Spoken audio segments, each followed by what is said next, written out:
तो मेरी गाड़ी की चाबी देखी किधर है?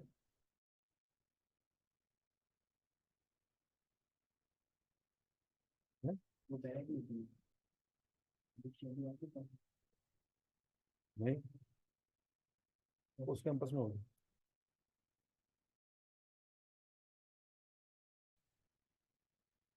अच्छा जी बच्चों, आज हमने पढ़ना है मल्टी प्रोडक्ट, सीबीबी।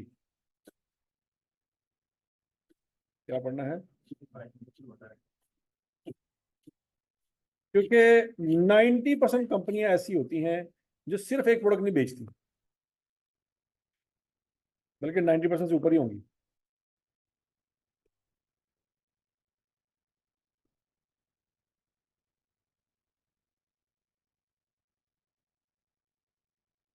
ये बात समझ लगी है? कोई भी कंपनी जो आपके दिमाग में आती हो, कोई भी कंपनी सिंगल प्रोडक्ट नहीं बेचती। तो सिर्फ जब सिंगल प्रोडक्ट कोई कंपनी बेच नहीं रही तो उसका ब्रेक इवन पॉइंट कैसे निकालें? वालेकुम सलाम। हाँ जी।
अच्छा नहीं बच्चों, अब जरा ध्यान से सुनना आपने, बड़ा इंपॉर्टेंट पॉइंट है। ये अगले 45-50 मिनट ध्यान से हर चीज समझनी है, क्योंकि अगले जितने भी सवाल इसी पे डिपेंडेंट है। फर्ज करें बच्चों, किस कंपनी की मिसाल लें?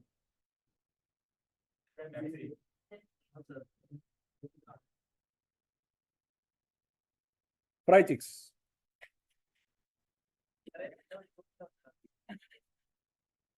क्यों? तू कदी ज्ञान ही ना दुख हो रहा है तेन कि यार बाहरों की वेखी रहा बस कुकड़ी जग बनी है, पता नहीं अंदर की है हैं? ओए, जीवन वाले दाल माछ खा खा के। अच्छा, लभदी नहीं होनी वो भी बहुत महंगी हो गई है।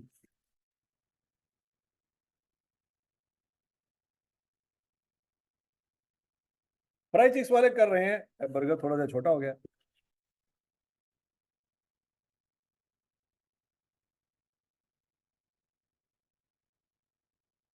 और बर्गर तो तेली लगे होंगे, कदी वेख्या है तो पता है भुखियो।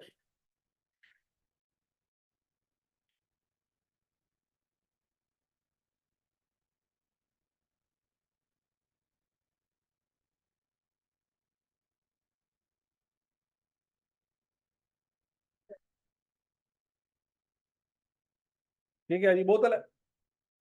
अच्छा जी, फ्राई चिक्स वालों ने डील निकाली है। डील क्या निकाली है कि हम आपको एक क्या कहते हैं, 3 बर्गर और एक बोतल का पैकेज देंगे, फैमिली डील। ठीक है जी। अच्छा, एक डब्बे में कितने बर्गर होंगे बच्चों? 3। और बोतलें कितनी होंगी? एक। तो जो आपसे वो पैसे चार्ज करेंगे, वो पैसे सिर्फ बर्गर के होंगे? नहीं, बर्गर और बोतलों के होंगे। क्या सेम नंबर ऑफ बर्गर और सेम नंबर ऑफ बोतलें होंगी? नहीं, बर्गर 3 है और बोतल 1 है। अब जरा सुने, अगर ये लोग फ्राई चिक्स वाले अलहदा से कोई बर्गर बंदा है खाना चाहिए, यार मैंने सिर्फ एक ही बर्गर खाना है, बोतल में 12 खोखे तो पी ला, तो क्या वो एक बर्गर बेचेंगे कि नहीं बेचेंगे? वो भी बेचेंगे। तो एक बर्गर की सेल प्राइस है बच्चों 100 रुपया। कितनी सेल प्राइस है? 100 रुपया। और बोतल 120 रुपए की। अगर सिर्फ एक बर्गर देखा जाए, सिर्फ एक बर्गर किसी ने खाना हो, ये बात हो रही है जनाब 1998 की। आजकल तो 100 रुपए का तुम्हें पता है, ठीक हो गया नहीं? तो एक बर्गर कितने का है? 100 का। और बोतल कितने की है? 120 की। ये सेल प्राइस है कि कॉस्ट प्राइस है? ये सेल प्राइस है, ये कस्टमर को चार्ज करनी उन्हें। वो खुद कितने का बर्गर बनाते हैं? 75 रुपए का। तो बर्गर से वो कितना बचा रहे हैं? 25 रुपए। वो बोतल खुद परचेज करते हैं कितने की, और बोतल से कितने बचा रहे हैं? ये कंट्रीब्यूशन पर यूनिट हो गया, ठीक हो गया। अच्छा, अब सेल्स मिक्स का मतलब है कि डब्बे के अंदर कितने बर्गर हैं और कितनी बोतलें हैं। सेल्स मिक्स का मतलब समझ आ जाएगा? सेल्स मिक्स का मतलब क्या है कि एक डील के अंदर कितने बर्गर हैं और कितनी बोतलें। अच्छा जी, अब सोच समझ के जवाब देना। अगर बच्चों इन लोगों ने 5,000 डब्बे बेचे, कितने डब्बे बेचे?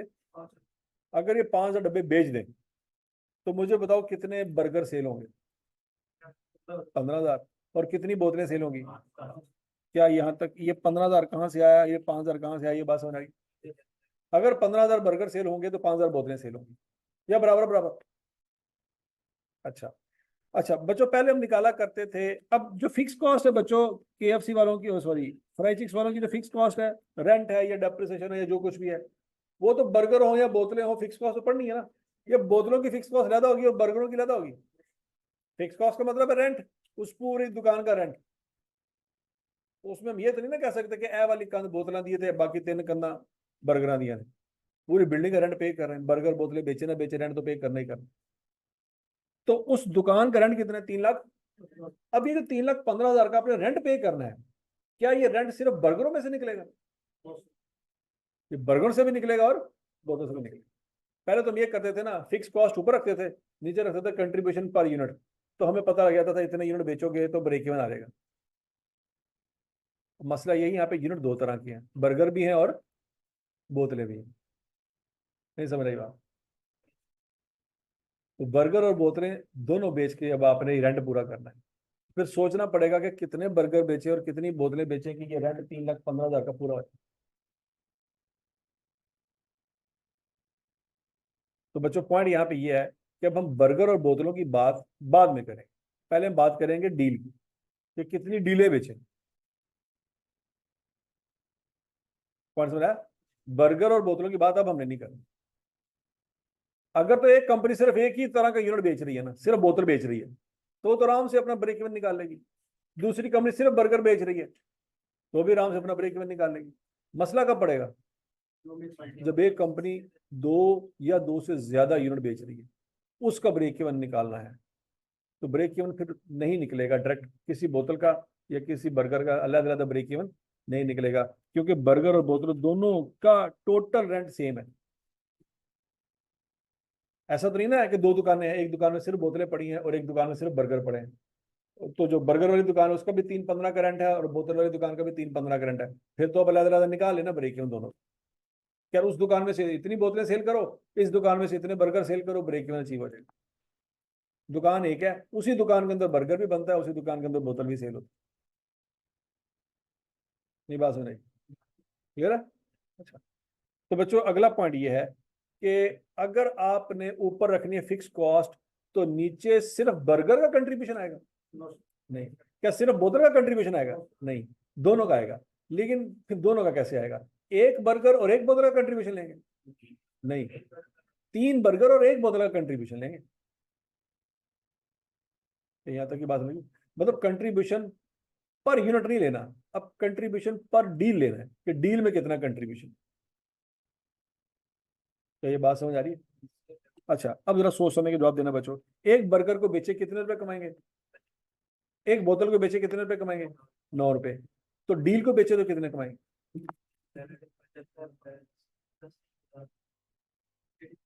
सोचो सोचो सोचो। अगर पूरा डब्बा बेचे, पूरा पूरा बॉक्स, तो कितने रुपए कंट्रीब्यूशन कमाएंगे? 84। ये 84 कैसे आया? 25 और 9 को जमा करें तो 34 बनता है। 84 कैसे बना? भाई डील में 3 बर्गर है ना, तो 25 25 25। 75 आपने बर्गरों से कमाया और 9 आपने कहां से कमाया? बोतल से। तो 84 रुपए पर डील आपने कंट्रीब्यूशन कमाया। तो ये बात समझ लगी। पहले सिर्फ पर यूनिट कंट्रीब्यूशन से डिवाइड करते थे, अब पर यूनिट कंट्रीब्यूशन से डिवाइड नहीं करेंगे। अब ये रेंट पकड़ेंगे और इसको पूरी डील के कंट्रीब्यूशन से डिवाइड करेंगे। लॉजिक समझ आ रही है? तो बच्चों 3,15,000 डिवाइड बाय 84 करो। 3750 बर्गर आए हैं। अब ये 3750 बर्गर नहीं है, ये डील्स हैं, क्योंकि आपने बर्गर के हिसाब से ब्रेक इवन नहीं निकाला, अब डील के हिसाब से ब्रेक इवन निकाला। ये बात सबको हजम होगी बच्चों? तो बच्चों 3750 डीलें बेचेंगे तो हमारा रेंट पूरा रहेगा। सोच लो सोच लो सोच लो, हर डील से कितने पैसे बचने हैं? 84। तो 3750 डीलों में से हर एक में से 84 रुपये बचने हैं। जरा देखो टोटल कितने पैसे बचने हैं? 3,15,000। वो 3,15,000 इकट्ठा होगा, एंड पे आएगा मालिक मकान, भाईजान मैंने रेंट दो, उसको 3,15 पकड़ा दे, हम ब्रेक इवन पे खड़े। नहीं समझ आई? 100% समझ आ गई? ठीक है। अब अगला पॉइंट, आई क्या हो सकता है आपसे डील ना पूछे कि कितनी डीलें बेचे, ये नहीं पूछ रहा है क्या? आई क्या बता, कह रहा है जी बताओ बर्गर कितने बेचे थे और बोतलें कितनी बेची थी, तो क्या हम निकाल सकते हैं? हमने डील तो निकाल दी, कितनी डीलें बेचनी है? 3750। अब इन डीलों के अंदर बोतलें कितनी थी? लेकिन बर्गर, बर्गर 3750 नहीं थे, हर डील के अंदर 3 बर्गर थे। तो 3750 को बच्चों 3 से मल्टीप्लाई करेंगे तो बर्गर आ जाएंगे, और 3750 को 1 से मल्टीप्लाई करेंगे तो बोतलें आ जाएंगी। यहां तक की बात समझ लगी कि नहीं समझ लगी? तो 11,250 यूनिट आप बेचेंगे बर्गरों के, और 3,750 यूनिट आप बेचेंगे बोतलों के। टोटल आपके 15,000 यूनिट सेल होंगे, तो अब ब्रेक इवन पे आएंगे। अच्छा, यहां पे अगर फर्ज करो डील के अंदर 3 चीजें होती, बर्गर भी होते हैं, बोतल भी होती, फ्राइज भी होती, तो फ्राइज का भी इस तरह से आराम से कैलकुलेशन कर सकते थे। इस कंट्रीब्यूशन पर बैच में फ्राइज का कंट्रीब्यूशन भी आ जाता। बात समझ लगी है? अच्छा, वो कहता है जी वो नगेट्स भी हैं, वो भी बीच में डाल लेंगे, सैंडविच भी है वो भी बीच में डालेंगे, जितने भी प्रोडक्ट्स हैं सब प्रोडक्ट्स का क्या करेंगे? कंट्रीब्यूशन निकालेंगे, फिक्स कॉस्ट पे डिवाइड करेंगे, तो आपके पास डील आ जाएगी कि कितनी डीलें बेची। फिर उस डील में से हर एक पीस अलग अलग निकालते रहेंगे, यार बर्गर कितने हैं, फ्राइज कितनी है, नगेट्स कितने हैं, बोतलें कितनी हैं, वो बाद में काम करेंगे। डायरेक्ट आंसर नहीं आना आज के बाद। सबसे पहले आंसर किस चीज का निकलेगा? आपके बैचेस निकलेंगे, यूनिट्स में आपने बाद में कन्वर्ट करना हो।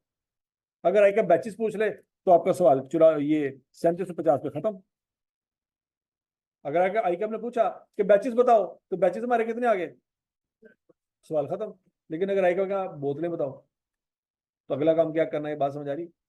अगर आई का आपने कहा बर्गर बताओ, तो क्या करेंगे, ये बात समझ आ रही है? अच्छा जी, है, हाँ, समझ नहीं आई। मतलब यहाँ पे हम एक पीस तीन बर्गर और एक बोतल वाली, इस तरह अगर एक से ज्यादा डील हाँ कोई मसला नहीं। आप फिर ये एक यूनिट हो गया ना, अगली डील अगला यूनिट, फिर उन तमाम डीलों के क्या करेंगे? कंट्रीब्यूशन निकालेंगे। फिर वो तमाम डीलों का एक कंट्रीब्यूशन निकाल के उस पर डिवाइड कर देंगे। फिर वहां से ज्यादा ज्यादा पहले स्टेप में डीलें निकालेंगे, फिर डीलों में से फिर बर्गर और बोतलें ज्यादा ज्यादा करेंगे, कोई मसला नहीं है। ठीक है ना? मिड नाइट डील होगी, आफ्टरनून डील होगी, मॉर्निंग डील होगी, जितनी भी है। समझ आ गई सबको? अच्छा जी, अगला पॉइंट, ये तो आपने बच्चों निकाला आंसर बैचेस में और यूनिट्स में, रुपयों में नहीं निकाला आपने। किसमें निकाला? बैचेस में निकाला और यूनिट्स में निकाला। हमने पढ़ा हुआ फार्मूला रेवेन्यू निकालने का, रुपीज में निकालने का, वो था fix cost divided bye CS ratio. याद करो याद करो याद करो। लेकिन वो CS रेशो एक यूनिट की थी। अब यहाँ पे ना सिर्फ बर्गर है बल्कि बोतलें भी हैं, तो यहाँ पे CS रेशो सिर्फ बर्गरों की नहीं चलनी, और ना ही CS रेशो बोतलों की चलनी। यहाँ पे CS रेशो किसकी चाहिए होगी? पूरे बैच की चाहिए। अब जरा देखो, एक तरीका तो बच्चों सीधा सीधा ये है कि 11,250 आपने बर्गर निकाल लिए थे कि नहीं निकाल लिए थे? एक बर्गर कितने का बेचेंगे? 100 का। 100 से मल्टीप्लाई करो तो बर्गरों से आने वाला रेवेन्यू मिलेगा। आपने 3,750 बोतलें भी निकाली हुई हैं, उसको उसके रेवेन्यू से सेल प्राइस से मल्टीप्लाई कर दो, तो उसका रेवेन्यू आ रहेगा बोतलों का, उन दोनों को जमा करोगे तो टोटल रेवेन्यू आ रहेगा। एक तरीका तो ये नहीं समझ आई। आपने ब्रेक की मैंने यूनिट्स निकाली है, हर बर्गर को उसकी सेल प्राइस से, हर बोतल को उसकी सेल प्राइस से मल्टीप्लाई करके जमा कर लो, टोटल पूरी कंपनी का रेवेन्यू आ रहेगा। हजम शुद्ध, ठीक हो गया। अच्छा, दूसरा तरीका क्या है, ये एक तरीका सबको समझ आ गया बच्चों। पहला तरीका क्या है,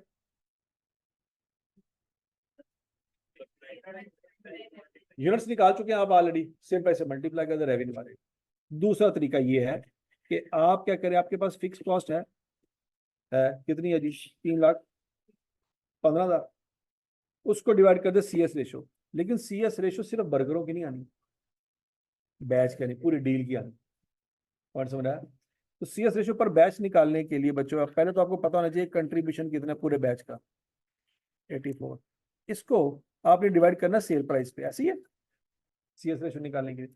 तो सेल प्राइस क्या सिर्फ बर्गर की आएगी, हाँ बोतल की भी आएगी। तो बोतल की सेल प्राइस 120, बर्गर की सेल प्राइस 100 रुपया, ऐसे करेंगे। बर्गर 3 है, ऊपर जो 84 रुपए आए हैं उसमें एक बर्गर नहीं है, 3 बर्गर हैं। तो नीचे जब सेल प्राइस आएगी वो भी 3 बर्गरों की आनी है, एक बर्गर की नहीं आनी। ये चवल नहीं मारनी आपने। ऊपर कंट्रीब्यूशन 3 बर्गरों का है तो नीचे सेल प्राइस भी 3 बर्गरों की आनी चाहिए। तो बच्चों सेल प्राइस पे 3 बर्गर कितनी हो जाएगी, 300 मल्टीप्लाई बाय 100, क्या आंसर आएगा, 20%। ये सी एस रेशो निकलेगी पूरे बैच की।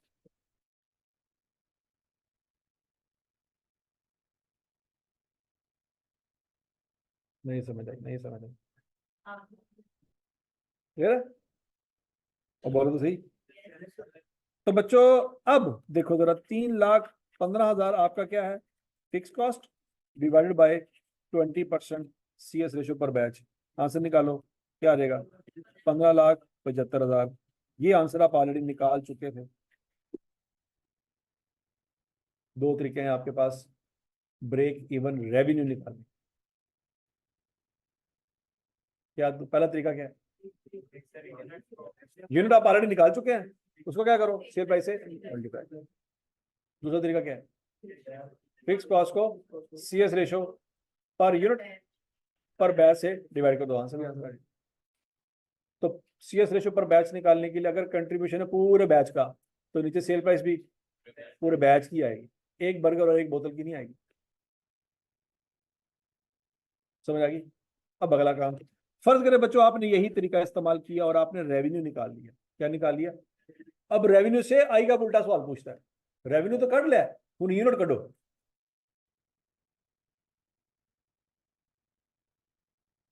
पॉइंट समझ आ रहा है कि नहीं आ रहा। अब बच्चों जरा सोचो, आपने 15,75,000 का रेवेन्यू निकाल लिया। वो कहता है इसमें से बताओ बर्गरों का रेवेन्यू कितना है। अब हम पहले सोचेंगे कि यार डील टोटल कितने की थी, इस 420 के अंदर बर्गर कितने के थे। तो ये जो प्रोपोर्शन 300 रुपए की 420 के अंदर थी, उतनी ही प्रोपोर्शन 15,75,000 के अंदर बर्गरों की होनी है। करके देखो क्या आंसर आता है।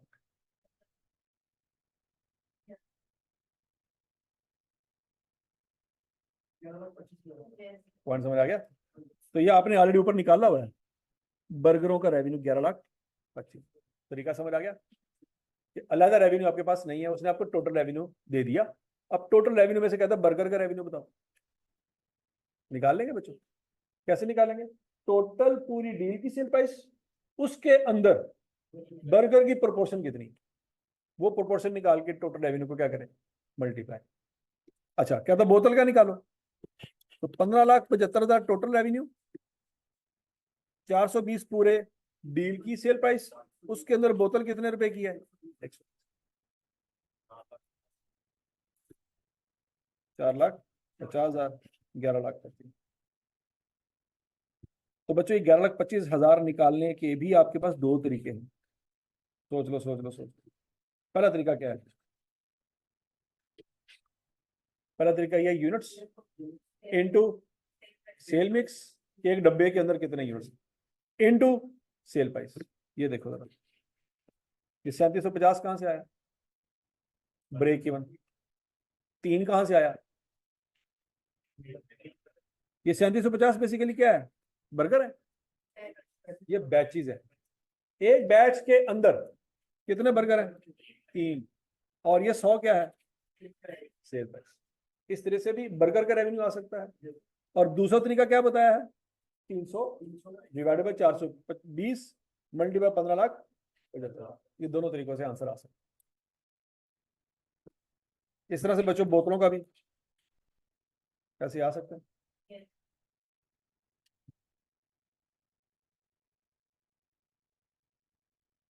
समझ आ गई सबको? ये ऊपर से आ गई है। अब मार्जिन ऑफ सेफ्टी एक और कंसेप्ट आपने पढ़ा था, अगर आपको याद हो। मार्जिन ऑफ सेफ्टी तो पढ़ा था ना। मार्जिन ऑफ सेफ्टी से क्या मुराद है? ब्रेक इवन से हम कितना ऊपर हैं। जितना ज्यादा ऊपर होंगे उतना सेफ होंगे, जितना ब्रेक इवन के करीब होंगे उतना टेंशन में होंगे। ये सिंपल कंसेप्ट है। और मार्जिन ऑफ सेफ्टी मैंने आपको पढ़ाया था कि चाहे आप यूनिट्स में निकाल लें, चाहे आप अमाउंट में निकाल लें, आंसर सेम आएगा। बात समझ आ रही है? आज हम मार्जिन ऑफ सेफ्टी 3 तरीकों से निकालेंगे, यूनिट्स में भी, अमाउंट में भी, और बैचेज में भी, क्योंकि बैचेज से पहले हमने पढ़े नहीं थे। और साबित करेंगे कि तीनों तरीकों से सेम आता। आई कब जैसे मर्जी पूछे, देखते हैं बच्चों।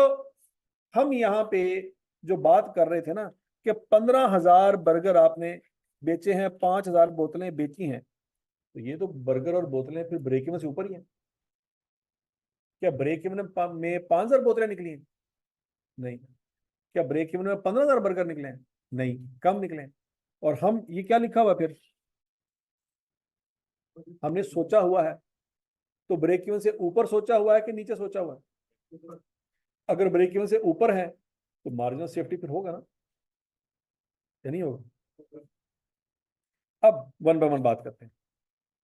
अगर बच्चों हम बात करें बैचेस की, किसकी बात करें? तो बच्चों बजटेड सेल के मुताबिक हमें 5,000 बैचेस बेचने पड़ेंगे, यही बनता ना।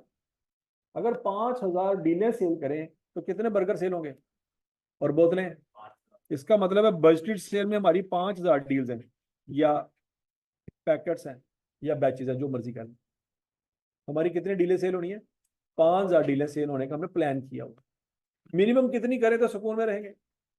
3750 डीलें सेल करें तो हम प्रॉफिट जो है वो लॉस में से निकल आएंगे। हम तो 5,000 का टारगेट बना के बैठे हैं, इसका मतलब प्रॉफिट है प्रॉफिट। पॉइंट समझ आ गया? अब बैचेस की बात करते हैं। बच्चों कितनी डीलें बेचने का प्लान किया हुआ है? 5,000। ओके, ये 5,000 निकालने का एक और तरीका भी है। वो क्या है? टोटल कितने यूनिट सेल करने हैं? 15 जमा 5। और एक डील में कितने यूनिट होते हैं? तो बच्चों यहां से भी 5,000 आ जाएगा। ये दूसरा तरीका भी है। बर्गर और बोतलें मिला के टोटल कितने यूनिट सेल करने हैं? टोटल 20,000। एक डब्बे के अंदर कितनी चीजें हैं? तो 20,000 को 4 पे डिवाइड करें, डीलें निकलेंगी। ऐसे भी तो निकल सकती है ना। अच्छा जी, बराबर। आपने कितनी डीलें बेचने का प्लान किया हुआ है? कितनी डीलें बेचेंगे तो ब्रेक इवन पे रहेंगे? कितनी डीलें आप ब्रेक इवन से ऊपर हैं? तो बच्चों उससे रेशो निकाल लेंगे। रेशो कैसे निकालेंगे? Budgeted sales minus break even sales divided by budgeted sales multiply by 100। ये फार्मूला पड़ेगा। तो करके देखो क्या आंसर आता है। 25% आता है कि नहीं आता?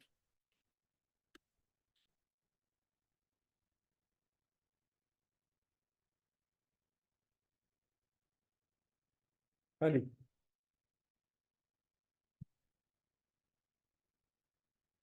25% आंसर आ गया सबका।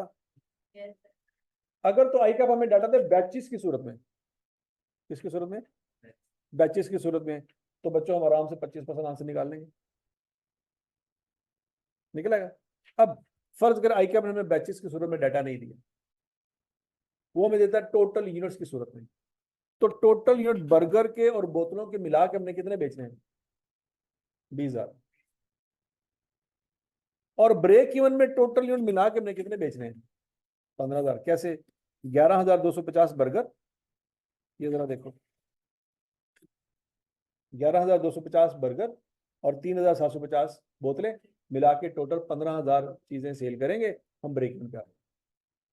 लेकिन कितनी चीजें सेल करने का सोचा हुआ है? 20।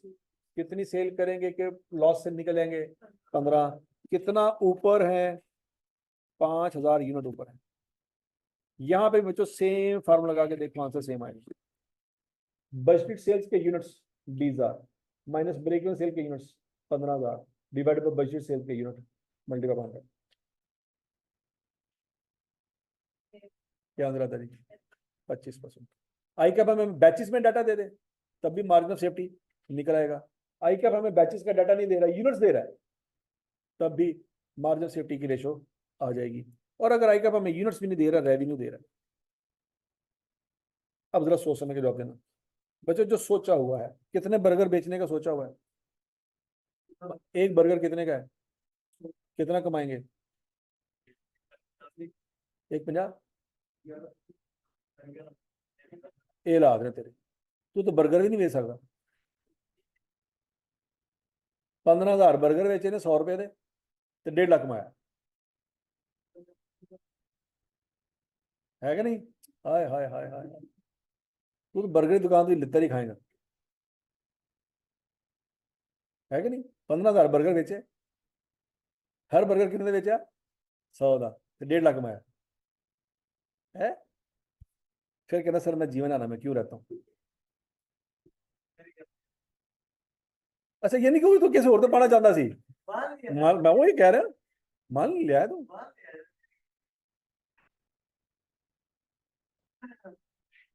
अच्छा जी, बोतलें कितनी बेची हैं? 5,000। एक कितने की सेल होगी? बोतलों से कितना रेवेन्यू कमाएंगे? टोटल रेवेन्यू कितना हो गया? 21 लाख। तो बच्चों 21 लाख रुपया रेवेन्यू कमाने का सोचा हुआ है। ये 21 लाख कैसे निकल आया, ये बात समझ आ गई सबको? अगर ब्रेक इवन पे हो तो कितना रेवेन्यू कमाएंगे? 15,75,000। तो ब्रेक इवन से कितने रुपए ऊपर हैं? 5,25,000 रुपए ऊपर है।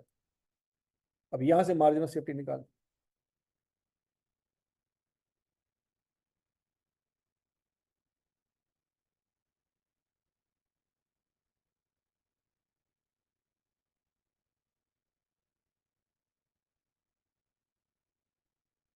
हाँ जी। तो बच्चों आई कैप आपको बैचेस का डाटा दे दे, यूनिट्स का डाटा दे दे, रेवेन्यू का डाटा दे दे, तीनों सूरतों में हमारा आंसर सेम आएगा। क्या ये बात समझ लगी? उसके बाद बच्चों अगला जो टॉपिक आई कैप दे सकता है मल्टी प्रोडक्ट में, वो ये दे सकता है कि टारगेट प्रॉफिट इतना कमाना चाहते हैं, बताएं कितने बर्गर कितनी बोतलें बेचेंगे, कितना हम प्रॉफिट कमा लेंगे। अगर तो एक ही यूनिट बेच रहे होते तो हमारा फार्मूला था fix cost plus target profit divided by contribution per unit, याद है? अब एक यूनिट तो नहीं है, बर्गर भी बेचने बोतलें भी बेचनी, तो अब टारगेट यूनिट्स कैसे निकालेंगे? नीचे कंट्रीब्यूशन पर बैच ले आएंगे, लेकिन उससे फिर यूनिट्स नहीं निकलने, बैच निकलने हैं। बैचेस को बाद में मल्टीप्लाई करना पड़ना कि कितने बर्गर थे कितनी बोतलें थे। डायरेक्ट यूनिट कभी नहीं निकलने। अब नहीं बात समझ नहीं समझ, ठीक है बच्चों? Fix cost plus target profit, ये तो आपने पहले भी पढ़ा हुआ। अब नीचे जो डिवाइड करना है वो कंट्रीब्यूशन पर यूनिट नहीं होगा, वो कंट्रीब्यूशन पर बैच होगा। अब फर्ज करें कंपनी कमाना चाहती है जी 1,99,000 का प्रॉफिट। कितना प्रॉफिट कमाना चाहती है? 1,99,000। तो 3,15,000 की तो फिक्स कॉस्ट आ रही है और 1,99,000 आपका टारगेट प्रॉफिट है। डिवाइड किस पे करेंगे? 84 पे। तो जो आंसर आएगा वो 6,000 बर्गर नहीं होंगे, वो बैचेज होंगे। इनमें से अगर आपने बर्गर निकालने हैं तो क्या करें? 3 से मल्टीप्लाई करें, और अगर बोतलें निकालनी है तो 1 से। तो डायरेक्ट आंसर किसी भी फार्मूले से आपका बर्गरों का नहीं आना, ना बोतलों का आना। हमेशा पहले डील का आंसर आएगा, फिर बाद में सोचना होगा। नहीं समझ रही बात? नहीं समझ रहा? ठीक है जी। अच्छा अगला पॉइंट, अगर आप रेवेन्यू निकालना चाहें, ये ऊपर वाला फार्मूला तो था ना यूनिट्स का, ऊपर वाला फार्मूला क्या था, यूनिट्स, सॉरी यूनिट्स का नहीं, बैचेस का, कि अगर आई कैप कहे थी बैचेस निकालो, ऐसे निकालेंगे। और अगर आई कैप कहे रेवेन्यू निकालो, तो बच्चों fix cost plus target profit divided by CS ratio, fix cost plus target profit divided by CS ratio करेंगे, तो बच्चों 25,20,000 रुपया आपका रेवेन्यू आ जाएगा।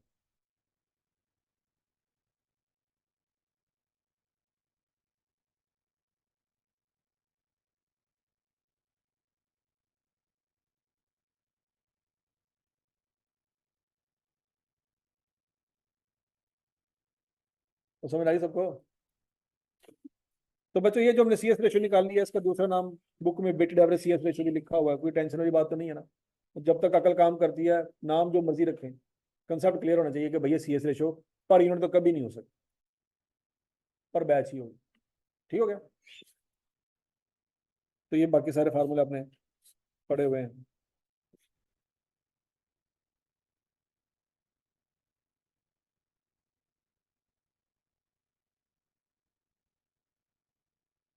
बच्चों ये धनी मुनि से एग्जाम्पल नंबर 13 ये जरा खड़काएं।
हाँ भाई हो गया, आसान था मुश्किल था?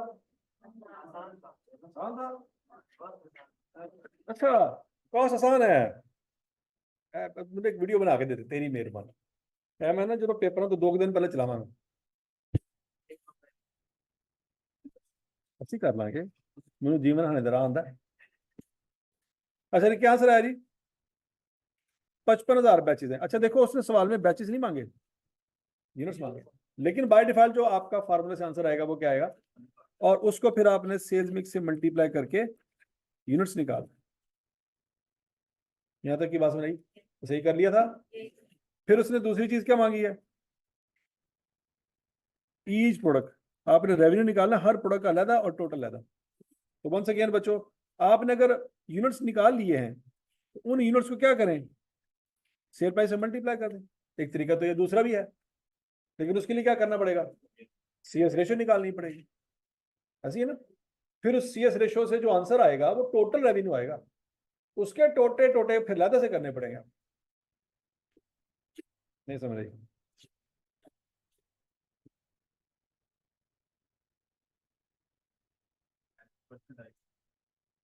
ठीक हो गया, आंसर सेम आता है, बस ये वेरीफाई करें।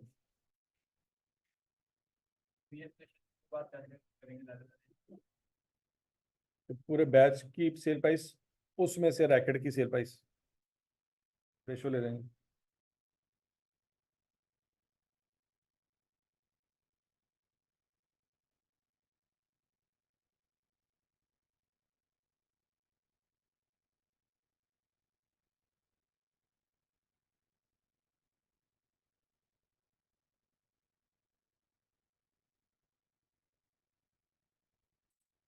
ले जी, एक सवाल है। Hydra hydra electronics assembles and sells three products W, X, Y. The variable cost per unit for each product is as follow: material, labor और वेरिएबल ओवर। उसने वेरिएबल कॉस्ट दिए तीनों की, ऐसी है। डाटा समझ आ गया। Total fix production overhead are estimated to be, total fix cost भी दे दी उसने। The fix selling and admin cost are expected to be, selling और एडमिन भी दी थी, ऐसी है। Management estimated ratio of sales quantities of WXY shall be, ये क्या दे दिया उसने, किस चीज की, क्या मतलब है इसका है? एक डब्बे के अंदर, एक डील के अंदर W का 1 यूनिट होगा, X के 3 यूनिट होंगे और Y के, ये वो बेसिकली डील बता रहा है। ठीक हो गया। The selling price per unit shall be, ये और ये। Calculate the number of units to be sold in order to achieve break even. Calculate break even sales in terms of rupees. आसान है, मुश्किल है? खड़का दो जल्दी करो।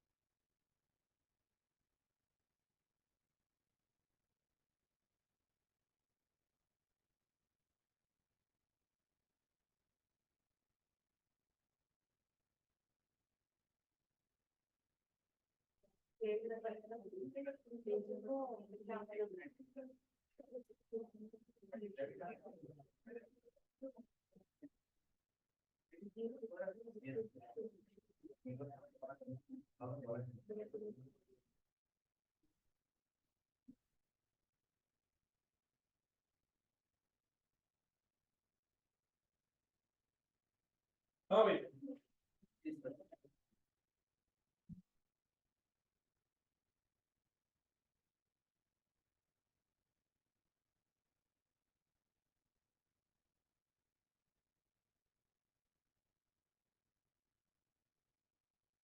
हो गया। कॉस्ट अकाउंट तो बड़ी आसान थी।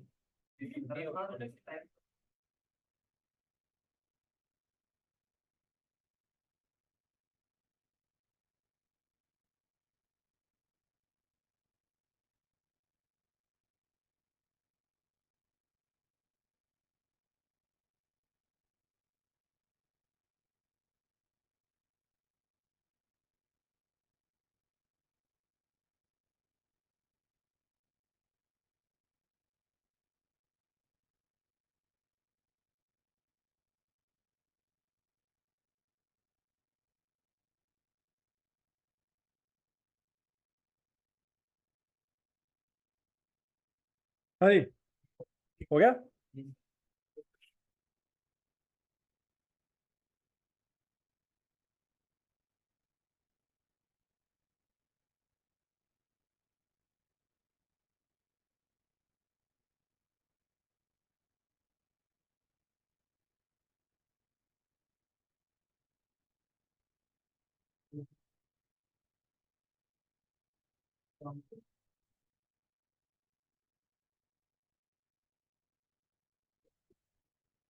हाँ जी बच्चों, देखो सबसे पहले तो आपने फिक्स कॉस्ट निकालनी है ना। सबसे पहले तो आपने फार्मूला लिखना है, break even batches, fix cost divided by contribution per batch. ये फिक्स कॉस्ट तो निकल आएगी ना, कैसे निकल आएगी? इन दोनों को जमा कर दे, अल्लाह खैर चलो। नीचे मसला जाएगा कंट्रीब्यूशन पर बैच का, उसकी आपको वर्किंग करनी पड़ेगी। क्यों करनी पड़ेगी? क्योंकि उसने आपको सेल प्राइस दी हुई है, वेरिएबल कॉस्ट भी दी हुई है, माइनस करेंगे तो कंट्रीब्यूशन पर यूनिट आएगा, फिर उसको सेल्स मिक्स से मल्टीप्लाई करेंगे तो कंट्रीब्यूशन पर बैच आएगा। ये वर्किंग की है आपने, ये वर्किंग करनी है। भला वर्किंग क्यों करनी है? क्योंकि उसने मेन रिक्वायरमेंट में आपसे कंट्रीब्यूशन पर बैच नहीं मांगा था। तो जो मेन रिक्वायरमेंट है वो सबसे ऊपर आएगी, बाकी सब कुछ वर्किंग में आएगा। समझ आ गई? तो यहाँ पे वर्किंग नंबर 1 का आंसर आएगा बच्चों 14,528। ये आया कि नहीं आया? ये 14,528 से डिवाइड करेंगे तो 14,076 बैचेज आ रहे हैं।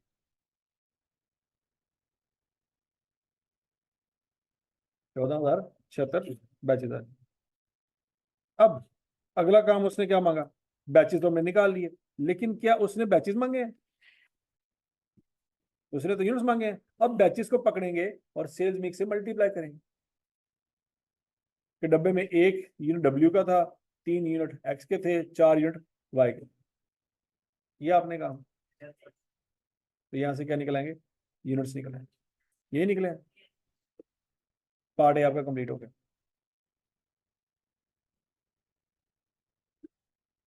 बोलो तो सही, सबका पार्ट ए कंप्लीट हो गया। Part B, calculate break even sales in terms of rupees. आपके पास 2-3 तरीके, जैसे मर्जी कर। आपने यूनिट्स निकाले हुए हैं, उन यूनिट्स को सेल प्राइस से मल्टीप्लाई कर दें। यूनिट्स निकाले हुए हैं, सेल प्राइस से मल्टीप्लाई कर दें, हम पे आके टोटल कर लें। है किसकी? हाँ जी, 45200।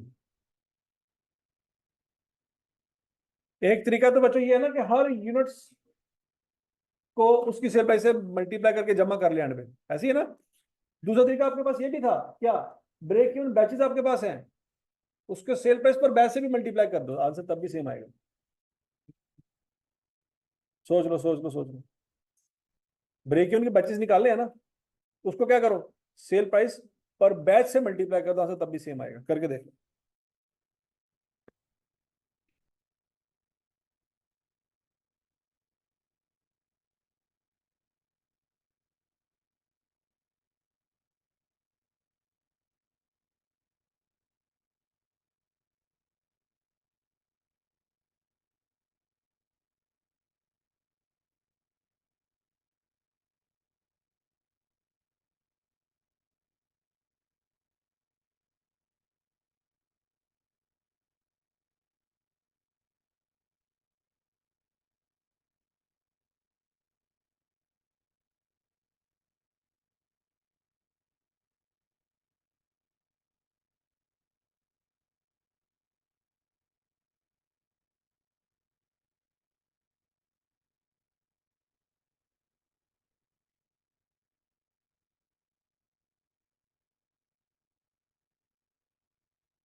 हाँ जी, 636 235 200 मैच कर गया जी।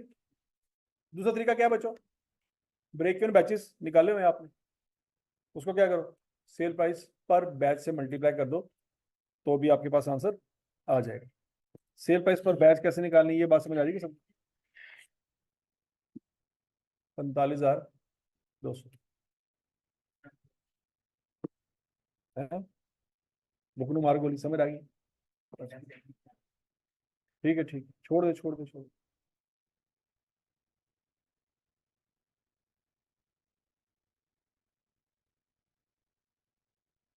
बस आने का मुश्किल है, आसान है ना। ये मैं बार बार तो मुंह कढ़ाना,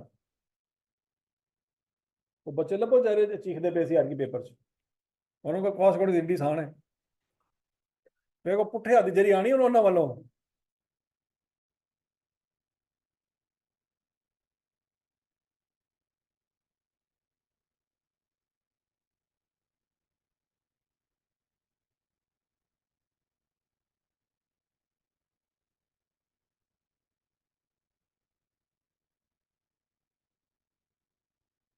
लो ये कोर्स पास में का सवाल करते हैं।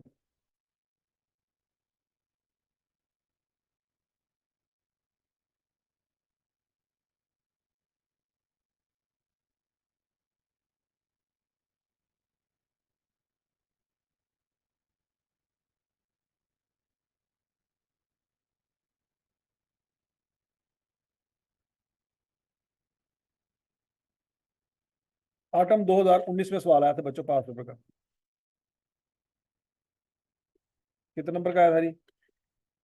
7 और 5 12 नंबर।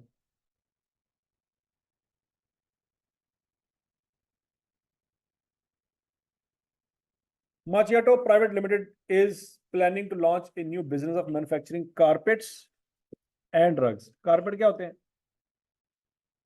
और रग्स है वो वही वही पता नहीं कुरकुरे से। अच्छा, the extract from the projected statement for profit loss of the new business are given below. उसने आपको जो प्रॉफिट लॉस स्टेटमेंट दी हुई है, कौन से वाली दी हुई है, माजी की?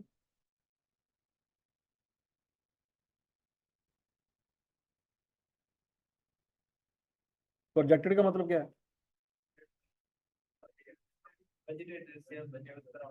बजटेड मतलब फ्यूचर में सोचा हुआ, ऐसी है। 5 लाख का सेल्स रेवेन्यू होगा, cost of sale 3,60,000, gross profit ये 90,000, ये प्रॉफिट बिफोर टैक्स, टैक्स का फड्डा आ गया बीच में, अब ये मैंने आपको पढ़ाया हुआ, और ये प्रॉफिट आफ्टर टैक्स, पहला पॉइंट। दूसरा पॉइंट, हमने जो ब्रेक इवन के अंदर इनकम स्टेटमेंट पड़ी हुई है वो इस तरह से नहीं पड़ी हुई, हमने कैसे पड़ी हुई है? Sale minus variable cost is equal to contribution minus fix cost is equal to, हमने ये वाली नहीं पड़ी हुई। वैसे ये इंट्रो में पड़ी हुई है, FR1 में भी पड़ी हुई है, लेकिन ब्रेक इवन में तमाम कॉस्ट या तो वेरिएबल होंगी या फिक्स होंगी, बीच में कुछ नहीं होगा। अब हमें नहीं पता कि इसके अंदर फिक्स कॉस्ट कितनी है, हमें नहीं पता कि इसके अंदर फिक्स कॉस्ट कितनी है, क्या ये बात समझाइए? ब्रेक इवन के लिए तमाम फिक्स कॉस्ट अलग होनी चाहिए और तमाम वेरिएबल कॉस्ट, तभी तो हमारा कंट्रीब्यूशन पर यूनिट निकलना है, तभी तो हमारा ब्रेक इवन निकलना है। हजम होगी बात? आगे चलते जी। Selling price of carpet and rugs would be 24,000 and 4,000 per unit with contribution margin of 25% and 20% respectively. ये दो दो मार्जिन क्यों आ रहे हैं? तो उसने अलग अलग दिया है कि पर बैच दिया है?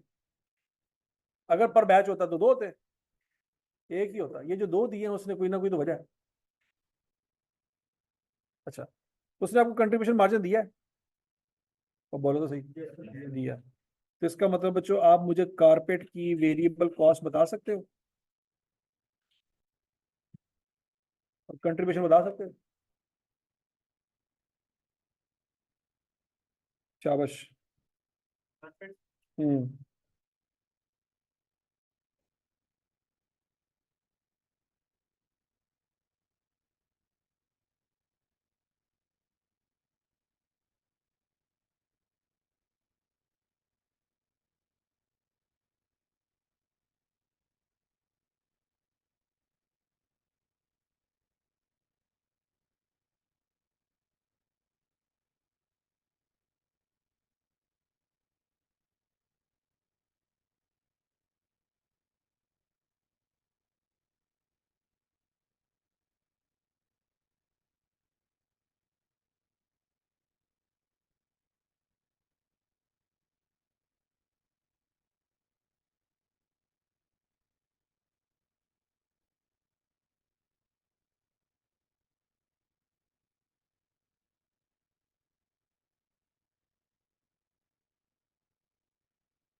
हाँ जी।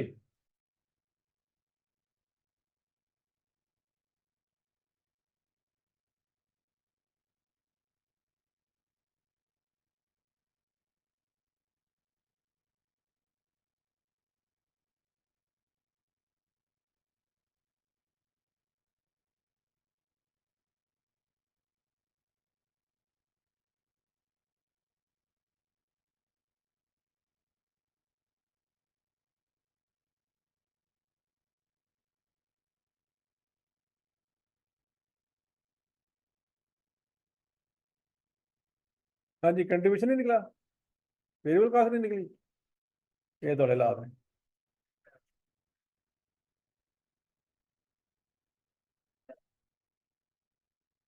हाँ जी, कारपेट का कंट्रीब्यूशन वेरिएबल कॉस्ट कितनी है? आवाज नहीं आ रही। 18,000 कैसे आया? 18,000 कंट्रीब्यूशन कितना है? और ये रग्स की,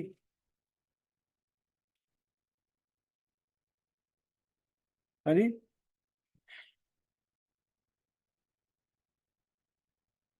कैसे निकाला है? कॉस्ट अकाउंटिंग तो बड़ी आसान थी।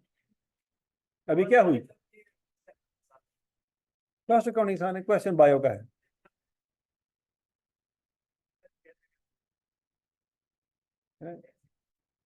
Welcome to earth. अभी जो मार्स पे चले गए थे ना। हाँ, अभी बताओ भाई को, बताओ 800 कैसे आया?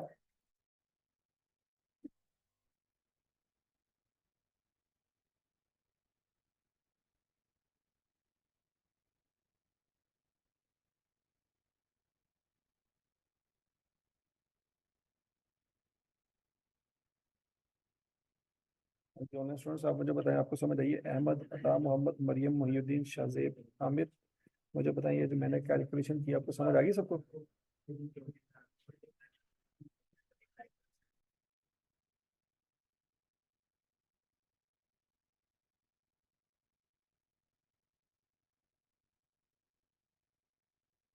हाँ, 800 कितना आया? अभी भी नहीं आया यार, क्या बनेगा है? नहीं ना आया? नहीं आया, नहीं आया। तेरा आ रहा होना, का टोका 35-40 हजार आ रहा होना कंट्रीब्यूशन।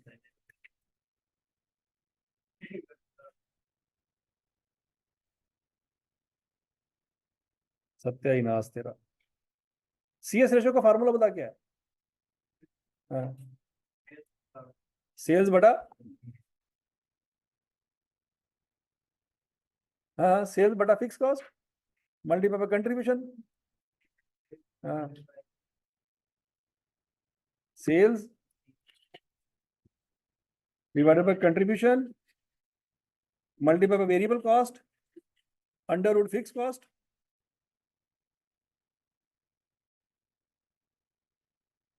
क्लास में बैठे बैठे कैसे कैसे फार्मूले बना रहे हैं, है है ना? अजरा थोड़ी मगरूर, अजरा तो बोलिया सी ना, आई के अपने सुन लिया पुत्र।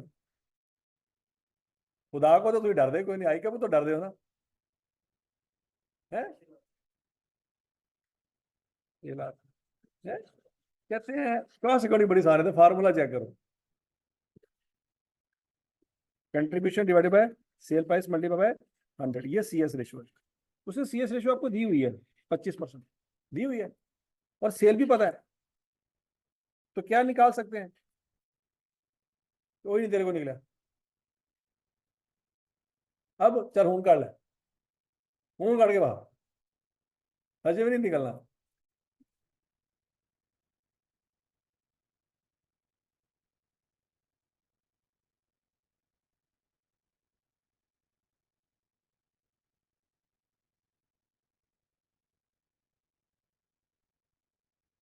हाँ, नहीं ना निकला।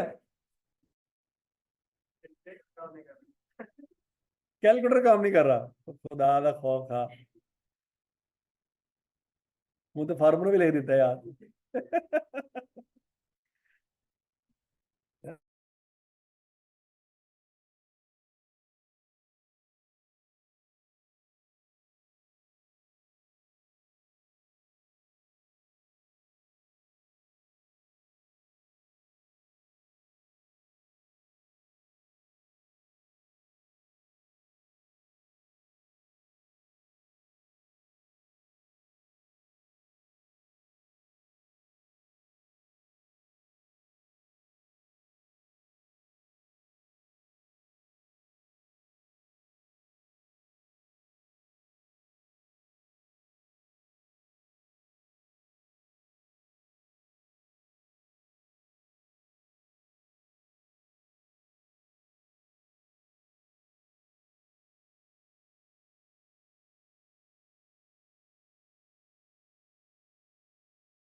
मतलब 24,000 रुपये के 60 रुपये कमा रहे हैं।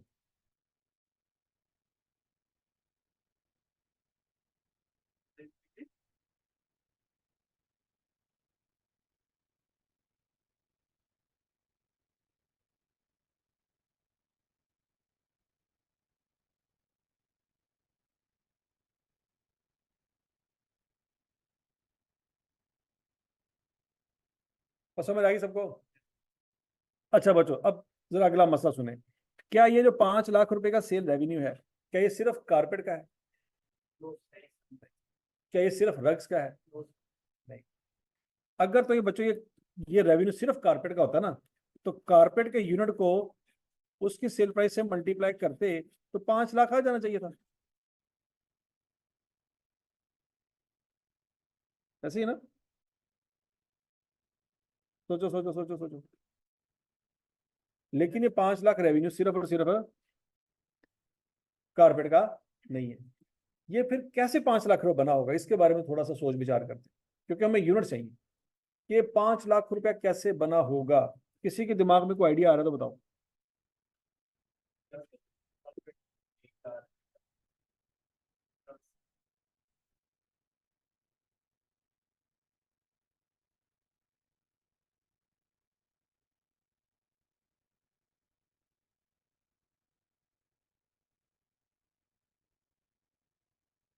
अभी अभी मैंने आपको टोटल रेवेन्यू निकालने का एक फार्मूला पढ़ाया। क्या है वो? अभी अभी थोड़ी देर पहले अल्टरनेटिवली यहाँ पे टोटल रेवेन्यू निकालने का फार्मूला एक और पढ़ाया। वो क्या है? हाँ? क्या करें? ऊंची बोला करो यार। Sale price per batch into carpet break even. दर फटे मत ਤੁਹਾਡੇ ਤੇ मल्टीप्लाई बाय बैचेस। तो बच्चों ये चीजें आपके पास दो होंगी, उनको मल्टीप्लाई करेंगे तो 5 लाख आ जाता है। अब आपके पास इन दोनों में से क्या है क्या नहीं है? सेल प्राइस पर बैच है, तो वहां से क्या निकल आएगा? बैचेस निकल आएंगे। निकालो दोनों। शाबाश शाबाश शाबाश शाबाश शाबाश शाबाश।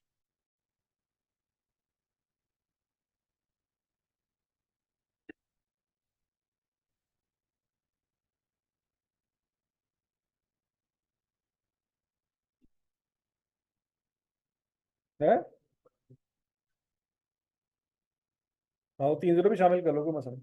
ये 500 मिलियन लिखना बच्चों, टोटल पैसे आपने लिखने हैं, तो 3 जीरो भी शामिल कर लें। कुछ नहीं, तू नहीं, कुछ नहीं करना। तू छोड़ दे, तेरी मेहरबानी।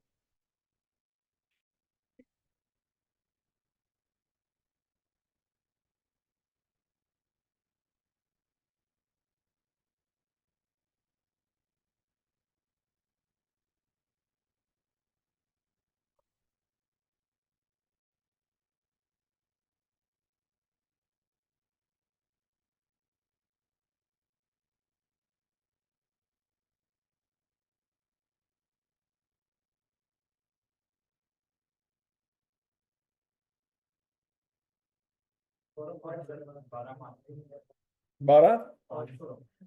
अबे 12 500 क्या बला है? ये बैचेज हैं।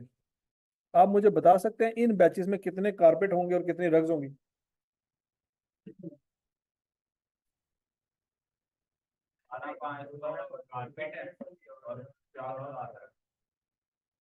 12 500 क्या है?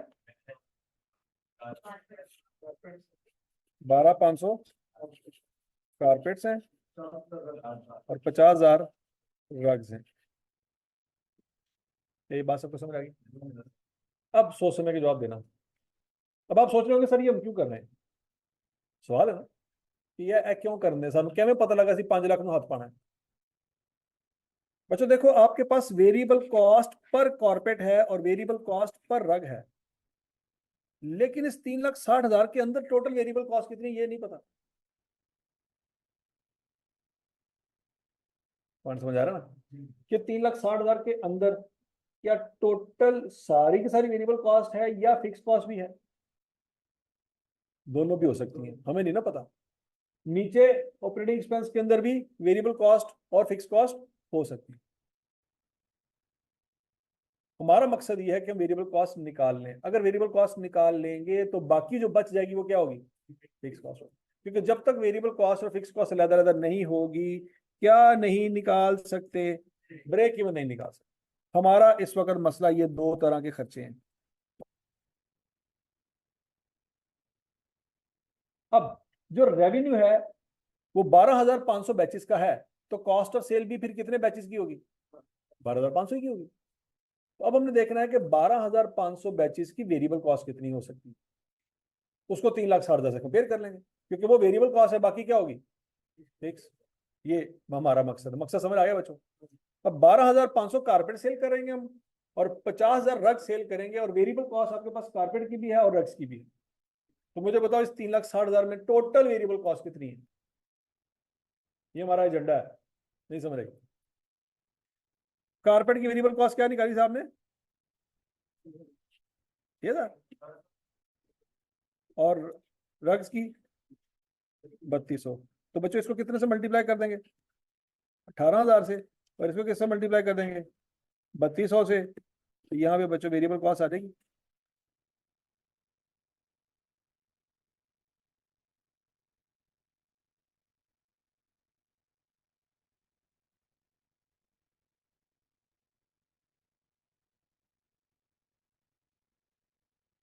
हाँ जी, 225, और ये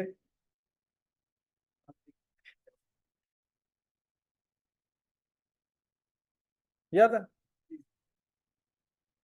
इन दोनों को जमा करो,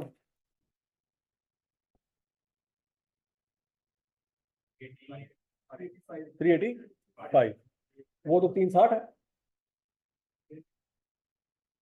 तो सिर्फ 360 के अंदर तो 385 नहीं ना हो सकता, वो 360 और 90 दोनों को मिला के हम देखेंगे अब। तो 360 और 90 दोनों को मिलाए कितना बनता है, 450। 450 में से कितनी वेरिएबल कॉस्ट है, वो साइड पे कर दे, बाकी क्या बचेगी, ये आपकी फिक्स कॉस्ट। अब प्रोडक्शन जो मर्जी हो, फिक्स कॉस्ट चेंज नहीं होनी, चाहे ब्रेक इवन पॉइंट हो, चाहे प्रॉफिट पे हो, चाहे लॉस पे हो, फिक्स कॉस्ट चेंज है। ये हमने सारा जुगाड़ जो किया, ये क्यों किया, ये बात समझ आ गई है क्यों किया है, फिक्स कॉस्ट निकालने के लिए।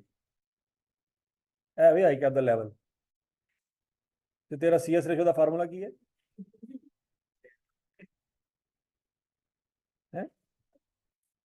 तो समझ आई है ना कि क्या कर रहे हैं, कि नहीं समझ आई, सीधा यूके।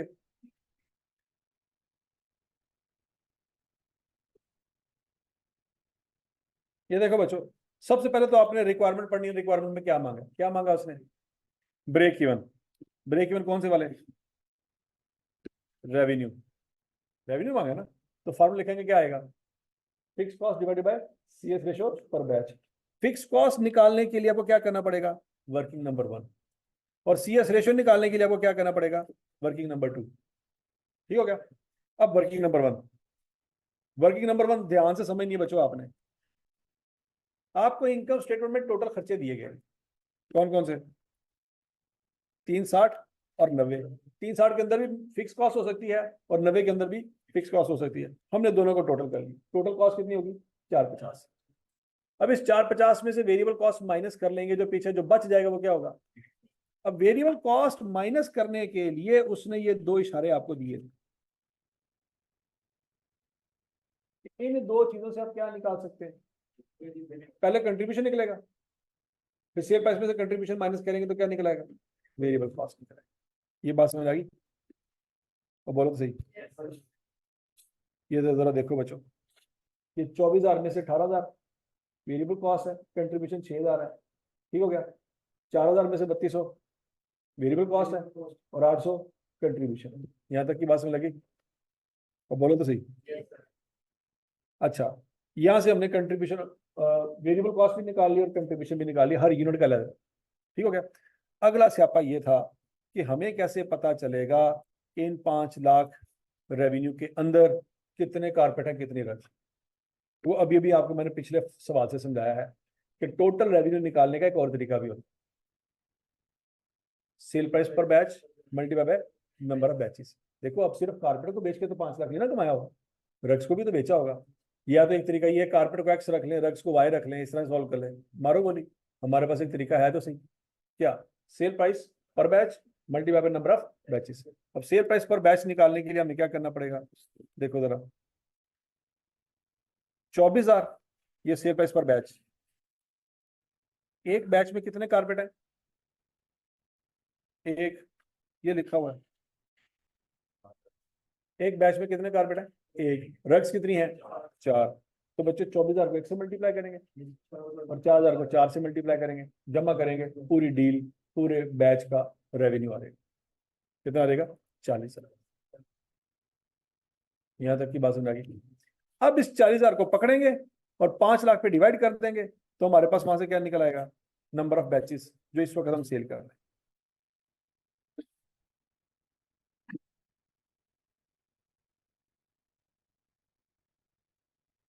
ये बात समझ आ गई। तो टोटल इस वक्त बजटेड हमारी प्लानिंग में कितने बैचेस हैं, 12,500।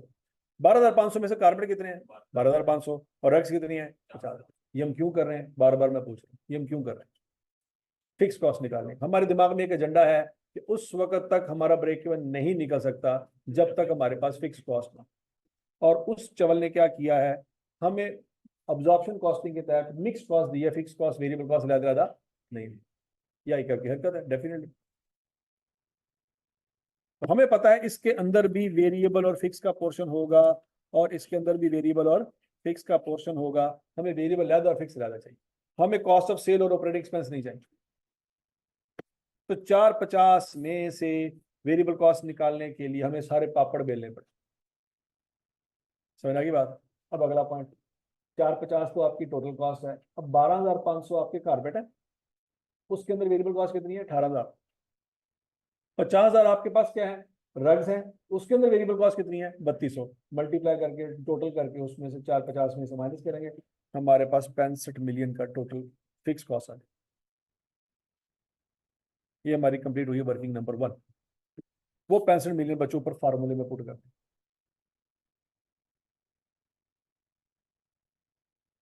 वर्किंग नंबर 1 सबको समझ आ गई। अब है वर्किंग नंबर 2। हमारे पास हमारे पास कंट्रीब्यूशन पर बैच तो है कि नहीं है। कारपेट से कितना कंट्रीब्यूशन कमा रहे हैं, 6,000। रग से कितना कमा रहे हैं, 3,200। लेकिन कारपेट एक है, रग 4 है, ऐसी है ना। तो 4 से 800 को मल्टीप्लाई किया तभी तो 3,200 आया। ये जो 9,200 आया बेसिकली क्या है, कंट्रीब्यूशन पर बैच, ऐसी है। इस कंट्रीब्यूशन पर बैच को बच्चों सेल प्राइस पर बैच से डिवाइड करेंगे तो CS रेशो पर बैच आ जाएगी।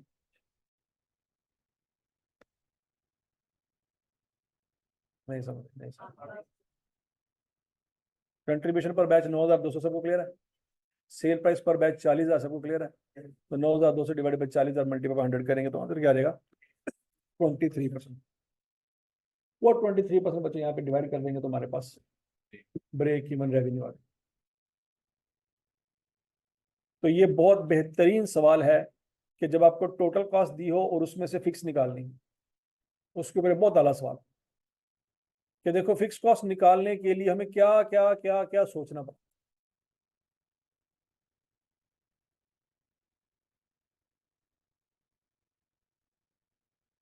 समझ आइए जी। अच्छा जी, पार्ट ए हो गया हमारा कंप्लीट। पार्ट ए में उसने क्या मांगा था, computer sales revenue at break even. अच्छा, एक और चीज भी मांगी थी उसने, margin of safety in units. अब ब्रेक इवन सेल्स रेवेन्यू आपने निकाला हुआ, और मार्जिन ऑफ सेफ्टी को किस में मांग रहा है, बड़ा तेज है। अगर ब्रेक इवन आपने यूनिट्स में निकाले होते तो फिर तो आप आराम से क्या कर लेते, कंपेयर कर लेते। अब आप क्या करके बैठे हुए हैं, आप रेवेन्यू निकाल के बैठे हो। क्या निकाल के बैठे हुए हैं, रेवेन्यू। तो बच्चों कोई मसला नहीं, रेवेन्यू को सेल प्राइस पर बैच पे डिवाइड करेंगे तो बैचेस निकल आएंगे।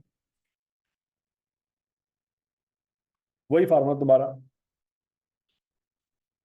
आपने रेवेन्यू निकाल लिया ना, सेल प्राइस पर बैच भी है, तो क्या निकाल सकते हैं, बैचेस निकाल सकते हैं। तो ये आपके पास रेवेन्यू है, इसको किस पे डिवाइड करेंगे,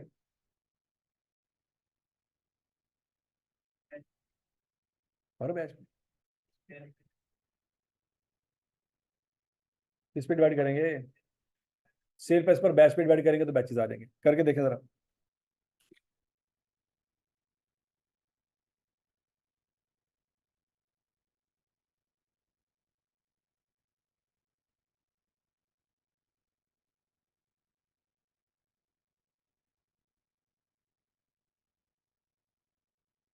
हाँ नहीं, कितने बैचेस आए हैं? 7065 बैचेस आए। कितने बैचेस आए बच्चों? 7065। अब इन 7065 बैचेस के अंदर कितने कारपेट हैं, कितने रग्स हैं, वो निकालें।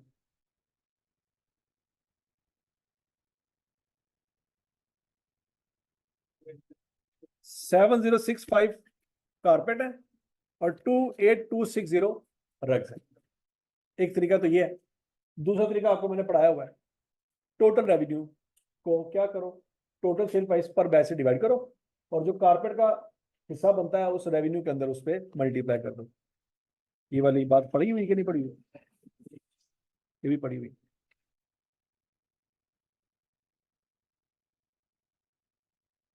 अभी पढ़ाइए। टोटल रेवेन्यू पकड़े, उसमें से प्रोपोर्शन निकालने कारपेट की। वो प्रोपोर्शन कारपेट की कैसे निकलेगी भला? Total sale price per batch और उसके अंदर कारपेट का कितना हिस्सा है। 40,000 रुपया टोटल सेल प्राइस है, सिर्फ कारपेट की फीस कितनी है? 24। तो 24,000 divide by 40,000 multiply total revenue, तो वहां से बच्चों कारपेट का रेवेन्यू निकला है। ये तरीका भी है। याद है कुछ कुछ? बहरहाल 7,065 समझ आ गया। ये 7,065 क्या है? कितने कारपेट सेल करें। और 28,260 क्या है? कितने रग सेल करें। ये हम क्यों कर रहे हैं बोला? उसने हमसे मांगा है margin of safety in units. अगर वो रुपीज में मांगता तो हमें कुछ ना करना पड़ता, रुपीज तो ऑलरेडी निकले हुए हैं। इस रुपीज को 5 लाख से हम कंपेयर करते, margin of safety in rupees आ जाता, क्योंकि बजटेड सेल तो हमारी 5 लाख है ना, उसके साथ 3 जीरो और 500 मिलियन। तो अगर तो रेवेन्यू में कहता तो हम रेवेन्यू में कंपेयर करते। मसला ये है कि उसने हमें क्या कहा है कि यूनिट्स में कंपेरिजन करना। ओके, तो 7,065 यूनिट कारपेट के और 28,260 यूनिट रग्स के सेल करेंगे तो ब्रेक इवन पे पहुंच जाएंगे। अगला पॉइंट, लेकिन इस वक्त हम सेल कितने कर रहे हैं? इस वक्त जिसमें प्रॉफिट में खड़े हैं 12,500 कारपेट सेल कर रहे हैं और 50,000 रग सेल कर, तो 62,500 पे खड़े हैं। कितने यूनिट्स पे खड़े हैं? 62,500 पे। तो बच्चों दोनों का डिफरेंस लेंगे तो मार्जिन ऑफ सेफ्टी आ जाएगा आपके पास। देख लो बच्चों,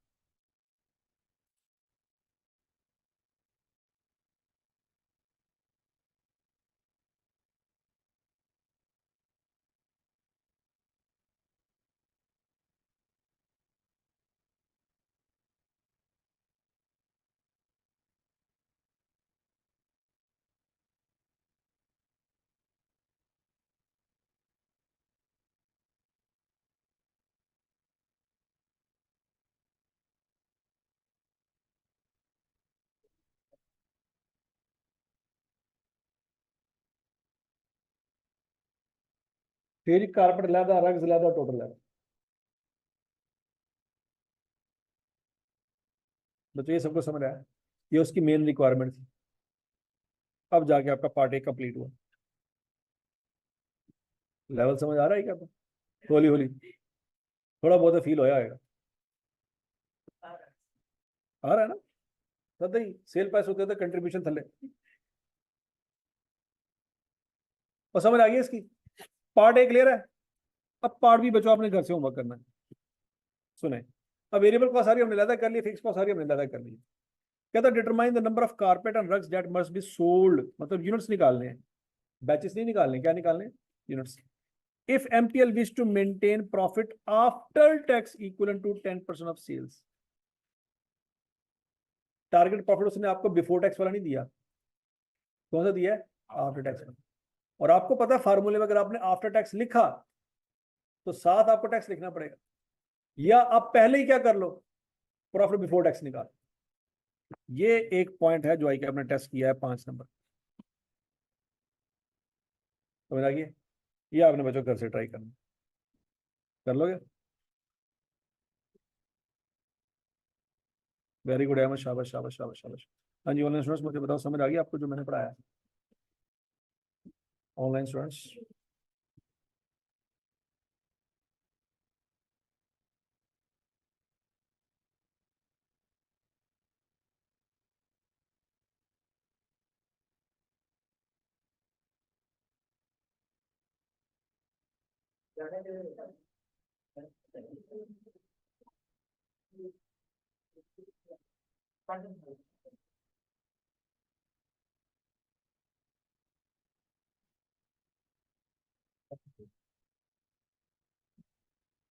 वेरी गुड बच्चों, थैंक यू, अल्लाह हाफिज।